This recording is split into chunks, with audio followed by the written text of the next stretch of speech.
ပါဒီဝင်းနေမှာလာဆုံးမမင်းနာလိုချင်တာတွေကိုဝဲပြီးမင်းရမွေးနေမှာ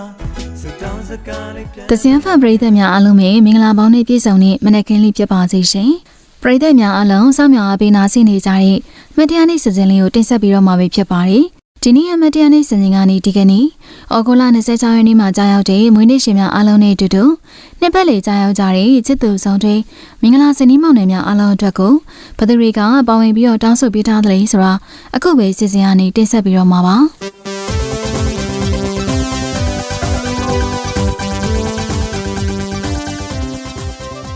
ပရိသတ်များရှင်ဒီနေ့မတရားနေ့စနေကနေပထမဦးဆုံးစွတ်မကောင်တောင်းမရမယ့်မွေးနေ့ရှင်ကတော့မော်ကျုံးမနေတိုင်းနဲ့ကိုအောင်ပြိုးကျော်ရဲ့32နှစ်ပြည့်မွေးနေ့ရမြတ်အတွက်စွတ်မကောင်တောင်းမရမှာပဲဖြစ်ပါတယ်။ကိုအောင်ပြိုးကျော်ရဲ့32နှစ်ပြည့်မွေးနေ့အတွက်ကိုတော့မော်ကျုံးမပဲနေတိုင်းနဲ့ချစ်ရသူနဲ့တငယ်ချင်းတွေအားလုံးကပါဝင်ပြီးတော့တောင်းဆိုထားပဲဖြစ်ပါတယ်။ဟုတ်ကဲ့ပါဒီနေ့မှမွေးနေ့ကြာရောက်တဲ့မွေးနေ့ရှင်ကိုအောင်ပြိုးကျော်ရဲ့32နှစ်ပြည့်မွေးနေ့ရမြတ်လေးသည်ကြည်နူးချမ်းမြေ့ဝေကောင်းတဲ့မွေးနေ့ရက်လေးဖြစ်ပါစေ။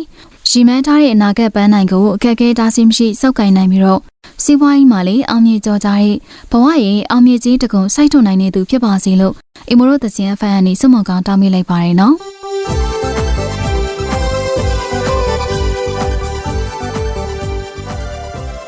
ပရိသတ်များရှင်ဒီနေ့မတရားနေ့စံစဉ်ကနေအခုနောက်ဆုံးစွတ်မကောင်တောင်းပေးရမယ့်မွေးနေ့ရှင်လေးကတော့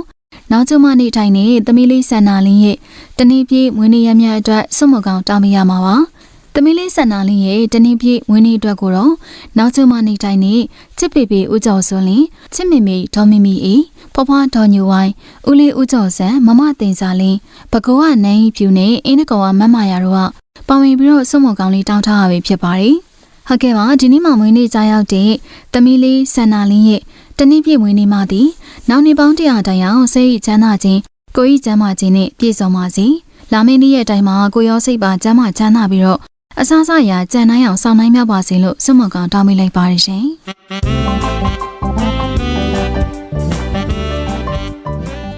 ပရိသတ်များရှင်ဒီနေ့မတရားနေ့စံချိန်ကနေမွေးနေ့ရှင်များအားလုံးအတွက်ကိုဆုတောင်းပေးခဲ့ပြီးပြီဆိုတော့ဒီတစ်ခါမှာချစ်သူဆောင်တွေနဲ့မင်္ဂလာစနေမောင်နှံများအားလုံးအတွက်ကိုစွတ်မကောင်တောင်းမရမှာပဲဖြစ်ပါတယ်ချစ်ချင်းရဲ့နှစ်ပတ်လေးရော်လေးနဲ့နေရလေဒီနေ့မဆောင်နောင်လာမယ့်လင်းကြစွာခိုင်နေတဲ့တွေ့လျားနဲ့ငါတို့ရဲ့အိမ်မလေးချစ်ချင်းရဲ့နှစ်ပတ်လေးတစ်ချင်လေးတောင်းထားရဲ့ဒီနေ့မတရားနေ့စီစဉ်မှာစွတ်မကောင်တောင်းမရမယ့်ဇုံတဲလေးရတော့ကိုတပုံးခန့်နဲ့ဒီနေ့မှပြင်းမြောက်တဲ့ချစ်သူသက်တမ်း3နှစ်ပြည့်အတွက်ကိုတော့သူရဲ့ချစ်ရသူဖြစ်တဲ့မခခိုင်မော်ကိုရိုင်းကပါဝင်ပြီးတော့စွတ်မကောင်တောင်းမိလာတာပါသူရဲ့ချစ်ရသူတွေစကားလက်ဆောင်လေးလည်းပါပြီးထားပါတယ်ရှင်မောင်းကိုအရင်ကတည်းကပိုချင်းမြတ်နိုးသွားပါမယ်အလုပ်တွေအရန်မလုပ်ပါနဲ့ကျမ်းမာရေးကြိုးဆိုင်ပါဆိုပြီးတော့ချစ်ရသူတွေလည်းစကားလက်ဆောင်လေးပါပြီးထားပါတယ်တစင်ဖန်ပရိသတ်ကြီးအားလုံးကအီမိုရီရဲ့မတရားနေ့စီစဉ်မှာမွေးနေ့ရှင်မအားလုံးနဲ့အတူတူချစ်သူဆောင်တွေမင်္ဂလာဆောင်တွေရဲ့နှစ်ပတ်လေးကမ်ပဏီနှစ်ပတ်လေးဆိုင်ဖွင့်ပွဲနှစ်ပတ်လေးအစရှိရဲ့နှစ်ပတ်လေးတွေကိုပါဝင်ပြီးတော့တောင်းဆိုပေးလို့ရပါတယ်တောင်းဆိုပေးခြင်းနဲ့ဆိုရင်တော့တစင်ဖန်ရဲ့ဖုန်းနံပါတ်ဖြစ်တဲ့3933 639 163ကိုနေ့စဉ်နေ့လယ်10:00နာရီကနေ2:00နာရီအတွင်းမှာပါဝင်တောင်းဆိုရမှာပဲဖြစ်ပါတယ်ရှင်။ဒါအပြင်တစင်ဖန် YouTube Channel မှာလည်းပါဝင်ပြီးတော့တောင်းဆိုလို့ရပါတယ်။တောင်းဆိုတဲ့အခါမှာပရိသတ်ကြီးတောင်းဆိုပေးခြင်းနဲ့နေ့ရက်မတိုင်ခင်3ရက်ကြိုတင်ပြီးတော့တောင်းဆိုပေးရမှာပါ။မတရားနေ့စီစဉ်ကိုတော့မနက်9:00နာရီဝန်းကျင်တိုင်းမှာတင်ဆက်ပေးနေရပြီဖြစ်ပါတယ်။နားဆင်ပေးကြတဲ့တစင်ဖန်ပရိသတ်တွေအားလုံးပဲမိုးစံပန်းလေးလိုရှင်လန်းကြပါစေနော်